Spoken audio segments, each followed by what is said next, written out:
Asyhadu an la ilaha illallah wa asyhadu anna Muhammadan abduhu wa rasuluh. Assalatu wassalamu ala asyrafil anbiya'i wal mursalin wa ala alihi wa sahbihi ajma'in. Yang terhormat Kepala Desa Kampung Tujuh beserta staf yang merupakan pemangku adat Endang Pesko, dan yang terhormat para mantan kepala desa, rekan-rekan kami Badri, rekan-rekan kami ini juga sahabat kami hadir KS, dan juga yang terhormat Ketua BD Desa Pemuncak beserta anggota yang merupakan mitra kerja kepala desa dalam membangun dan mengembangkan potensi-potensi yang ada di Desa Pemuncak, di Desa Kampung Tujuh ini. Kemudian yang kami muliakan Kalau Sarak Mentigo, Imam Khatib dan Bilal, Ustaz Imbrau, orang-orang ini merupakan orang-orang yang berada di garda terdepan dalam urusan-urusan fardu kifayah. Dan juga yang kami muliakan Nenek Mamak tua dengan ayu ulama cerdik pandai dari suku kedua pihak kampung kedua bagi. Yang kecil bertuah bidang sekti, kecil bertuah tidak disebut gelaran namanya bidang sekti, tidak boleh disebut. Dan yang sangat kami hormati para undangan, bapak-bapak, ibu-ibu, saudara-saudari, abang-abang, adik-adik, anak keponakan, cucu, suku, sakai, darah daging, kong kampung. Yang baik yang datang dari Gilir maupun yang tiba dari Murid. Assalamualaikum warahmatullahi wabarakatuh. Pertama-tama marilah kita panjatkan puja dan puji syukur kehadiran Allah Subhanahu wa taala yang mana atas berkah rahmat dan karunia-Nya kita semua masih diberi kesempatan, kesehatan dan kekuatan sehingga dapat melangkahkan kaki, melimpahkan tangan, datang dari tempat yang jauh berkunjung ke tempat yang sama untuk memenuhi undangan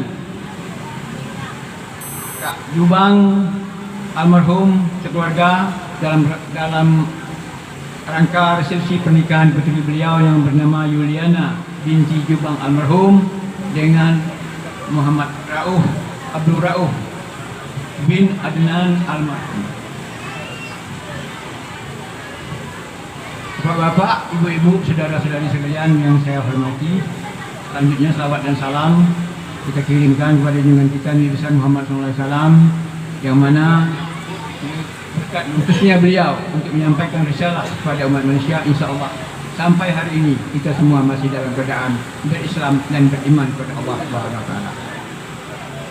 Bapak-bapak, ibu-ibu, saudara-saudari sekalian yang saya hormati, sebagaimana yang disampaikan oleh pembawa acara tadi, yaitu acara yang kelima adalah tunjuk aja Tegur Sapo. Tunjuk aja Tegur Sapo ini kebetulan hari ini dipercayakan kepada saya untuk menyampaikannya. Tunjuk aja Tegur Sapo ini merupakan karya agung para leluhur kita dahulu kala. Mereka orang-orang yang tidak pernah mengenyam pendidikan, jangankan pendidikan tinggi, pendidikan dasar saja mereka tidak pernah menempuhnya. Tetapi dengan kejeniusannya, dengan ketulusan dan kesungguhannya, mereka bisa menciptakan tunjuk aja Tegur Sapo ini yang merupakan bagian penting daripada tata cara membina dan membangun rumah tangga yang baik dan tata cara dan membina kehidupan bermasyarakat yang benar. Untuk itu dengarlah baik-baik tunjuk aja Tegur Sapo ini terkhusus untuk kedua mempelai, yaitu cucu kami Abdul Rauf dan adik kami Yuliana. Sebagaimana kata pepatah, sekecil-kecil kayu semantung dalam beluka bila berbuah artinya lah tua. Artinya apa? Selesainya resepsi pernikahan, prosesi ijab dan kabul, maka kalian berdua bukan lagi anak remaja. Walaupun usia kalian belum tua, tapi jadilah orang yang dituakan. Bagaimana orang yang dituakan itu? Orang yang dituakan itu ialah datang tempat orang membawa berita, pergi tempat orang membawa tanya. Dan orang yang dituakan itu ialah orang yang ikut menyelesaikan masalah-masalah, persoalan-persoalan yang timbul di dalam keluarga maupun di dalam masyarakat. Di sinilah kata kuncinya, ikut menyelesaikan masalah-masalah yang timbul di dalam keluarga maupun di dalam masyarakat. Tetapi kalau kalian berdua kok berbalah petang pagi, iruk pikuk, belulung, barau, nguling ligo, itu kalian bukan selesai masalah. Kurang datang ke rumah kalian, nyapi kalian berdua, itu namanya kalian menjadi sumber masalah. Oleh Karena itu dalam kesempatan ini kami ingatkan, jadilah tukang selesai masalah, jangan menjadi pembela. Lantas bagaimana menjadi orang yang dituakan itu? Sesuai dengan kata suku Adam, kita kayu pulai bertingkat naik, meninggal kuih dengan buku, manusia tingkat turun, meninggal laku dengan perangai. Pangai bujang tinggallah di bujang, laku gadis tinggallah di gadis. Jangan liko di ujung tanjung melihat air sedang hilir. Jangan lingah di bunga melihat bunga sedang kembang. Lupa di kain tidak bersiring, lupa di punggung tidak bersauk, lupa di dapur tidak berasap, lupa diagak dengan kalu. Nah di sini kata kuncinya tu lupa diagak dengan kalu. Sebab orang yang selalu ingat dengan agak dan selalu ingat dengan kalu, jarang dia salah dalam langkah, jarang dia keliru dalam berkata. Kena diagaknya dulu baru diagi, ditimbangnya dulu baru dilangkah. Begitu juga sekarang untuk anakku khusus mempelai perempuan, adik kami Yuliana. Setelah selesainya prosesi ijab dan kabul, maka tanggungjawab dan kewajiban keluarga besarmu, ibu bapakmu kepadamu telah berakhir. Karena sudah ada orang yang bertanggung jawab dan berkewajiban terhadap dirimu, yaitu suamimu. Begitu pula sebaliknya, tanggung jawab dan kewajibanmu kepada keluarga besarmu pun telah selesai. Karena kau sudah mempunyai tanggung jawab dan kewajiban kepada seseorang, yaitu kepada suamimu. Oleh kerana itu, maka pergaulanmu tidaklah bebas sebagaimana semasa engkau masih gadis dulu. Karena sudah dibatasi oleh adat dan sudah dibatasi oleh syarak. Apa batasan adat? Kedatih kaulah diempang oleh dahan, ke bawah kaulah ditunggu oleh balik. Dan apa batasan syarak? Apapun yang ingin kau kerjakan, kemanapun engkau pergi, apapun acaramu, harus seizin dan sepengetahuan suamimu. Inilah ajaran Islam dan inilah Al-Quran. Disinilah adat itu bersini syarak bersini kita berubah. Begitu juga kau cucuku Abdul Rauf bin Al-Adnan almarhum. Mulai hari ini kau orang semeno di rumah ini. Jadilah semeno nenek mama sebagaimana yang dianjurkan oleh adat maupun oleh syarak. Yaitu orang yang tahu dihalal dengan haram, tahu disah dengan batal, tahu dihak dengan batil, tahu dicupak dengan gantang, tahu berkati sama banyak, tahu bertimbang sama pas. Sebab di mana bumi dipijak, situ langit dijunjung, di mana sembilan dicatat, di situ nama, di mana orang tinggi batak, di situ air disaut. Nah di sini kata kuncinya, tahu dicupak dengan gantang. Bila lah nyebut cupak dengan gantang, atau lah dia bereh pakai tu, nak dia nak ada abiah. Cucuku kedua mempelai yang berbahagia, di dalam membangun kehidupan rumah tangga, yang paling penting juga di samping menciptakan suasana yang harmonis antara suami dan istri, juga tidak kalah pentingnya menjalin hubungan yang akrab dan serasi dengan keluarga besar dari kedua belah pihak, yaitu pihak suami dan pihak. Ada suami itu yang tidak mau tahu dengan keluarga istrinya, dia tahu istrinya tu lah. Ada yang panggil macam tu. Dan sebaliknya ada juga istri yang seperti itu, dia tidak mau tahu dengan keluarga suaminya, tahu suaminya lah. Ini tidak dibenarkan di dalam adat.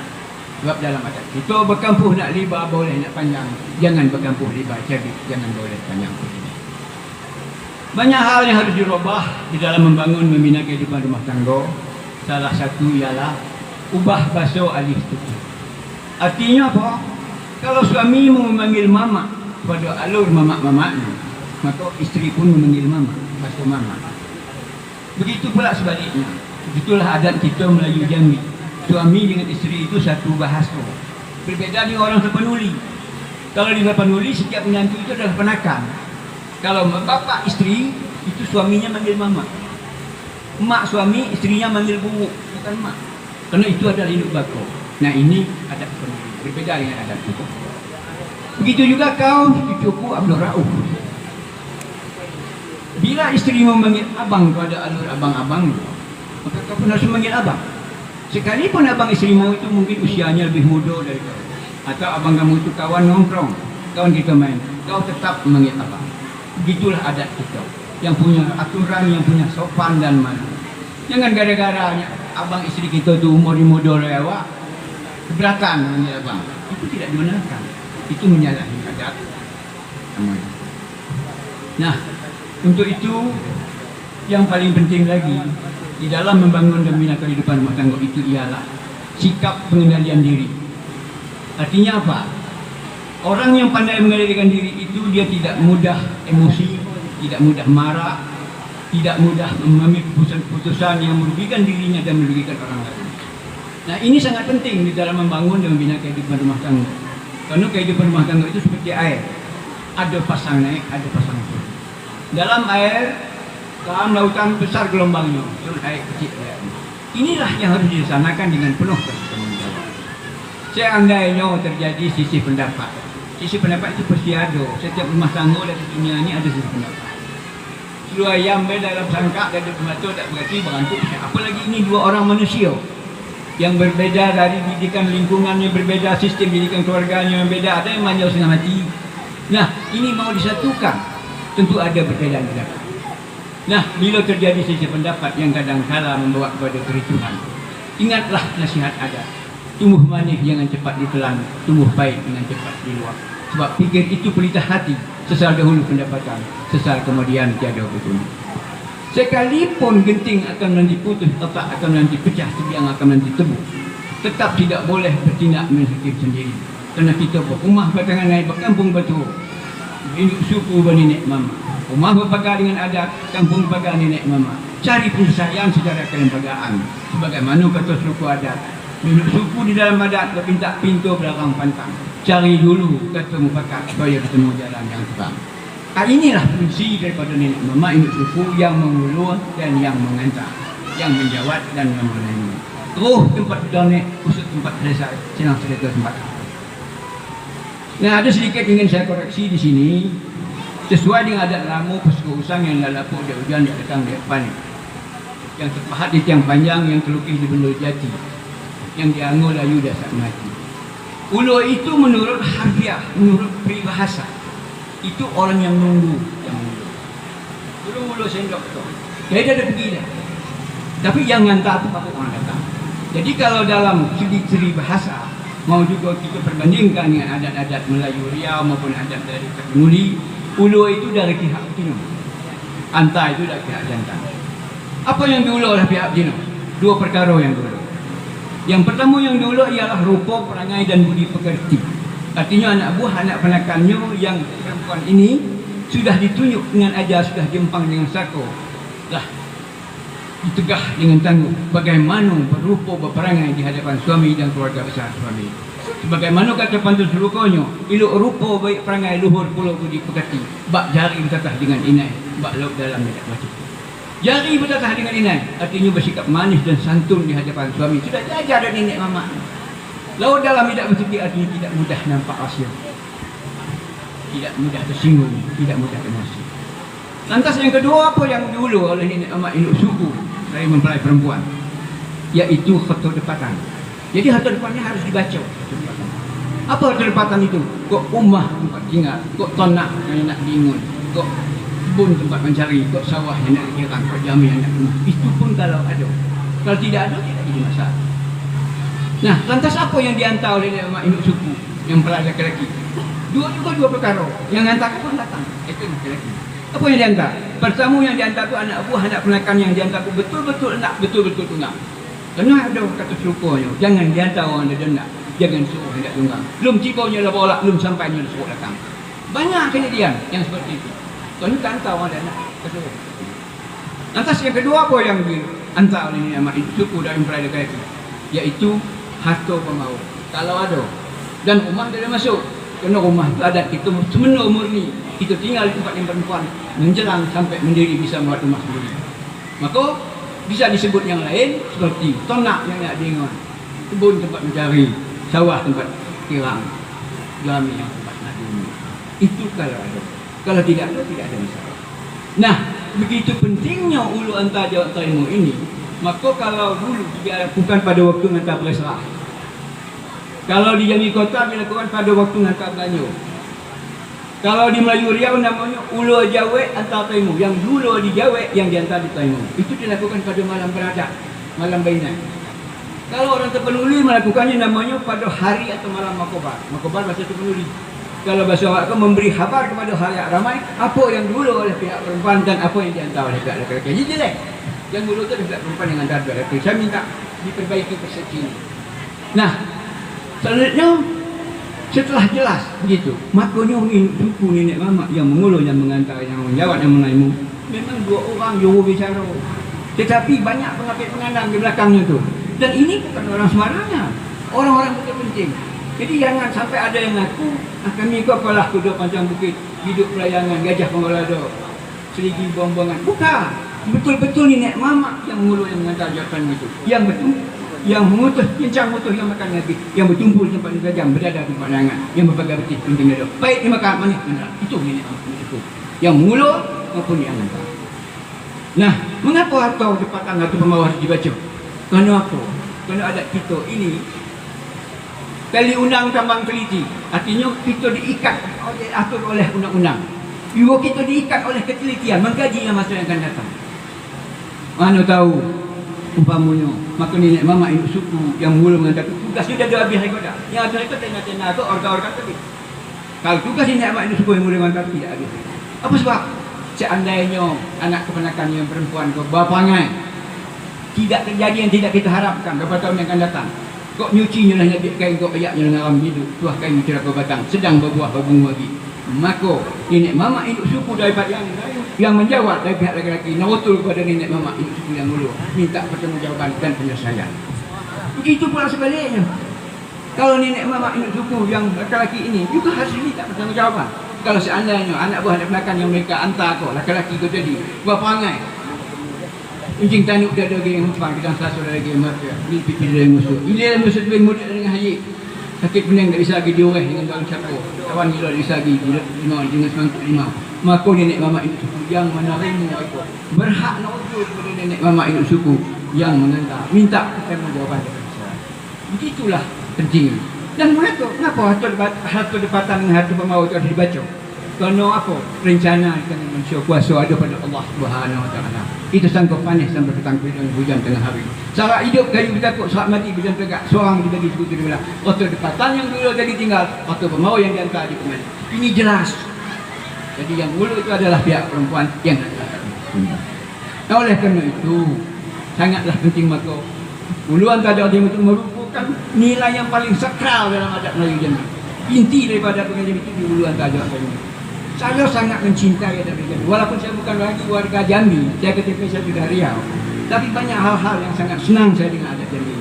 Salah satu contoh, jemput pengantin. Di luar ada lagi.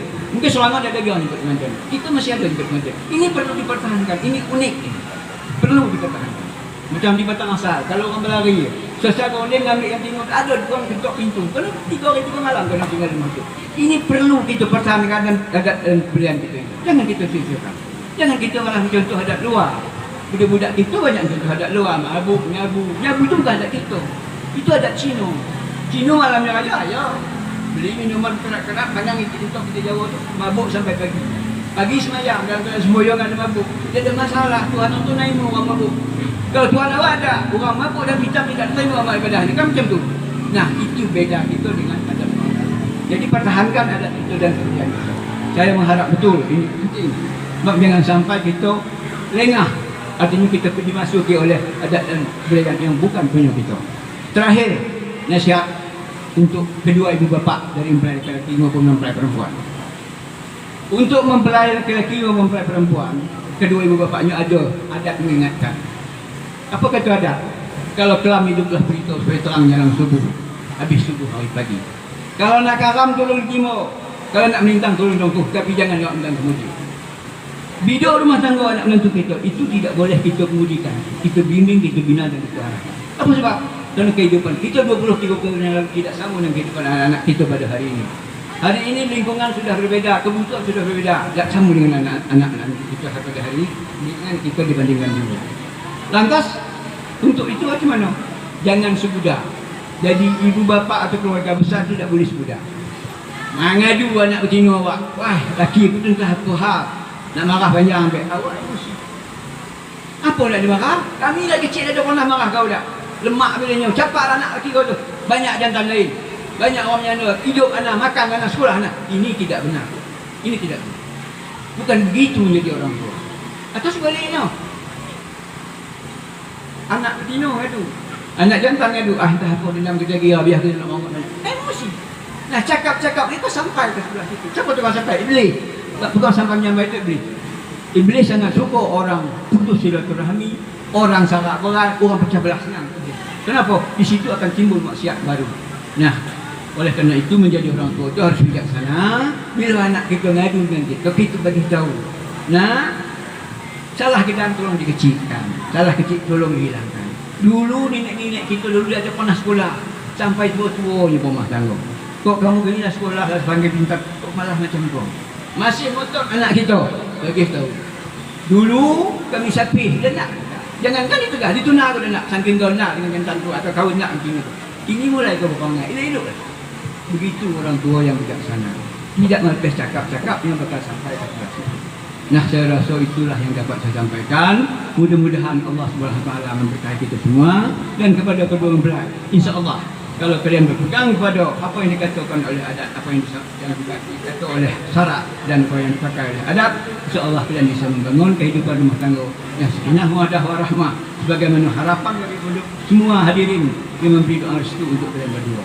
Sehingga kalian ke bukit sama mereka keluar sama menurun, berat sama dipikul dengan sama dijinjing, ketiga jah sama dilapah, ditunggu sama pecah, buat awal dengan teping-teping untuk kau di bawah. Dan bila ada kata-kata saya kurang senang di hati atau sikap saya kurang patut, saya mohon maaf yang sebesar-besarnya. Bak-bak kata panti pelukau, adi mumbang lagi tak bulat, manalah bulat kelapa tua. Adi jumbang itu cacat dan berlagawi semacam itu. Wabillahi taufiq wal hidayah. Assalamualaikum warahmatullahi wabarakatuh. Waalaikumsalam.